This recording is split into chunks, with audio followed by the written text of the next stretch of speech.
Alright everybody, welcome back to Reach Out Reptiles. My name is Garrett Hartle. And my name is Thomas Wicker. Thomas is actually the man with the plan, usually behind the camera, but I convinced him to sit on this side for a quick, easy, simple edit video for you guys about how to do a quick, easy, simple edit reptile YouTube channel.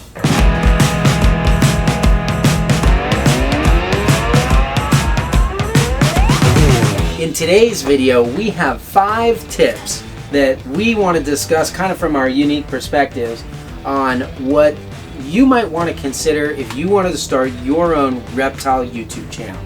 Tip number 1, start somewhere. Sit down and film yourself.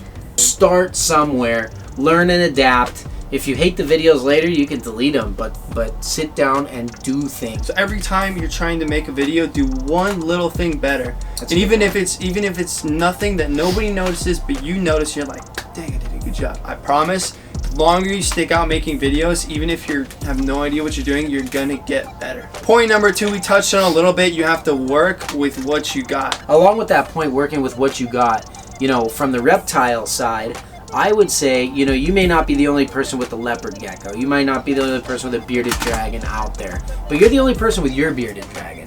You're the only person that has the unique relationship you have with that animal. So, or maybe it's something else. Maybe you have a million dwarf and super dwarf retics or whatever. But what you can do is hammer a unique niche working with what you got. Start with what you really know well that other people may not understand. Okay, now this one is something that is straight from my heart. Be humble. I am literally the most humble person that I know. Yes. That face said everything. I think there's a difference between confidence and arrogance. Oh, 100%. You know what I mean? The truth of the matter is, I don't really care what you think. And maybe that's not nice or whatever. That doesn't mean that I have like an ego, like my opinion is greater than yours. I just only have so much time in my life. This is my main point. It's not about a personality of humility. I think that's what most people, when they're like, oh, Garrett, you're so cocky, it's referring to my personality. If you really want to know what I think about myself and the world, that might actually surprise you. When I say be humble, you know what you know, and you don't know what you don't know, and that's okay. It's okay to not know something. Just say you don't know, move on. We don't all have to know everything. It would be silly to imagine that you did. Point number 4 is give people what they want to see, and then as soon as you got them, make what you want. You probably could have said that better, so how about you say that? An example of this would be, and I think a lot of times people think that this is like selling out or something like that. The way that I grew from 0 to 5,000 subs on an iPhone is simply by going through my most frequently asked questions. And it was in an effort for me to, I figured it was better than answering the same thing for the same people 300 times, like when they say, how big does a super dwarf get? You know what I mean? Or how should I feed my super dwarf? How do you do an introduction from males to females? How should I set up a cage? Whatever the question was, I'm like, let me sit down and put all of my knowledge out into one video. These are my opinions. This is how I recommend it. These are the do's, these are the don'ts, these are the whys, these are the why nots. I'll put it in one video. Then when someone asks me that question, it's information that they want because they're asking me a question. I can send them a video link. That's how you start. Give people the information that they want. And then over time, as people get to know you, it turns into like, hey Garrett, I really want to learn from you. What do you have to tell me? Like, what do you think is important? Or in other words, maybe it's a better way to say that is like, Garrett, you know about super dwarves or whatever. What's the right question to ask? Yeah. It's a lot of times people say like, beginners are asking a lot of questions. But, when people achieve a certain level of wisdom, they're just seeking teachers. And they just want to be taught. They don't even know what they want to learn, but you understand who you want to learn from. And you just let that information begin to shape you. Point number 5, guys, is copy your idols, but make it your own. When you're starting off and you're not sure necessarily what kind of videos you want to make, go on YouTube, go on Facebook, Instagram, wherever, and say, oh, I really like this guy. Let me see what he's putting out. Oh, I love this video. Let me make a video like that. You don't have to reinvent the wheel by going back and just making up all your ideas. What you can do is follow someone else's footsteps, and then when your trail takes off from there, it's like run with it, and then at that point you'll already know a little bit more about what you want to do and how you want to do it. There's nothing new under the sun, and what that means is really there's very few, and you can agree with this, there's very few original ideas out there nowadays. The only thing about you that's different than anything that anyone else has already done is that it's you doing it, and you are unique. There you go. You're the character. You're the main character in this movie of a YouTube channel, or however you're doing it. And you got to remember that it's starring you, and whatever you're doing, people come to your channel not just to learn about whatever you're teaching them, but also to see you. The only other thing I wanted to talk about was, support. This channel would not be able to exist, and if you're watching this video, it's not snake related.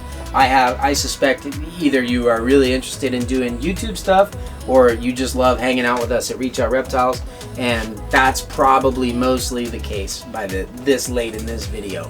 And so the support of the community is the number one thing. The big turning point for us on this channel is and has been, the sponsorship. Stewart Design, I don't know if you guys know this story, but Blake, the owner of this company that does rebrand and marketing stuff, which was something I definitely needed. I mean, I know a lot of you guys like the old, I don't have a magnet, the old logo, and it was cool, and I designed it and all that kind of stuff. But I needed to simplify it and needed to streamline it so that I could more effectively communicate it. And so, Blake coming in over at Stewart Design and giving me all the elements of what I needed and working with me together was really kind of the turning point there. But so he was a customer of mine because he actually owns the Dwarf Retic from me. It was his first reticulated python. It was like his third snake, but it was his first reticulated python. Then I became a customer of his when I did the rebrand. That the sponsorship had nothing to do with that. I just rebranded it, and they did a really good job with it.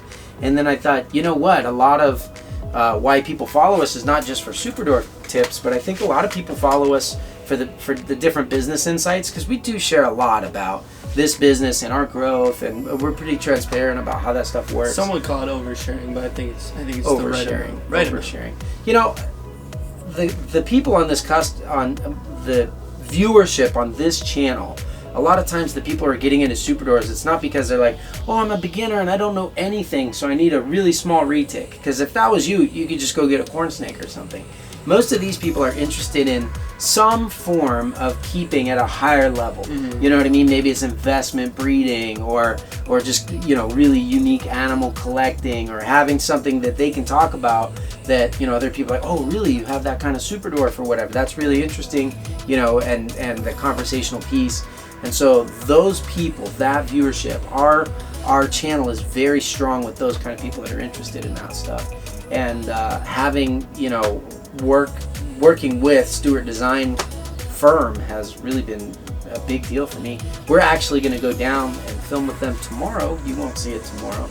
Look for it in a stay tuned, because video. I want to talk about Blake and his snakes. I think you guys are going to find it Well, I'm not cool. even into snakes, and from what Garrett's told me and hyped me up for this video, I'm very excited. So you guys should be very excited for this upcoming video. He does everything a little bit differently. He's got a really unique way of thinking. Differently, and I think you would say in like one of the better ways in where you want the reptile industry to even start going. I think so. Yeah, As I think far it's as important keeping for your all of pets. us to try to continue pushing this in a more and better direction. It's funny because Blake is new, but the way that he has a fresh perspective on that stuff, and actually fresh perspective is perfect. That's what I needed with my logo, rebranding, and that's what they can do to you. So if you're at a point where you're growing and you want to start a YouTube channel but have a really solid brand right from day one, go check out, send an email or whatever to Blake at stewartdesignllc.com. Then you guys can go hit him up and get that fresh perspective moving forward, because it's been really helpful to us. Yeah, it definitely boils down, gives us a sense of direction and everything like that. For sure. So, thank you guys for joining this. I hope those of you who are asking about our process and everything for production found some of these tips useful. We try to do some things that are, great for you if you're just starting out, and that's really what this video is about.